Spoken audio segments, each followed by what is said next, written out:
আমার বাড়ির মতো যাদের বাড়িতে বড় মাছের মাথা আর লেজা নিয়ে সমস্যা, তাদের জন্য এই রেসিপিটি। প্রথমে মাথা আর লেজাগুলি নুন হলুদ দিয়ে ভালোভাবে ভেজে নিতে হবে। এবার মাছের কাটা মাছ থেকে ছাড়িয়ে নিতে হবে। তার সাথে দিয়ে দিতে হবে পেঁয়াজ কুচি, আদা রসুন বাটা, কাঁচা লঙ্কা কুচি, ধনে পাতা কুচি।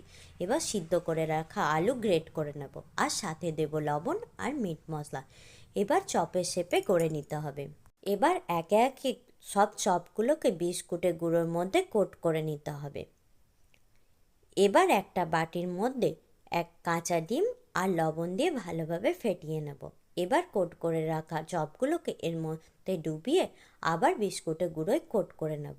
এবার কড়াইয়ে তেল গরম করে একে একে এগুলো ভেজে নেব।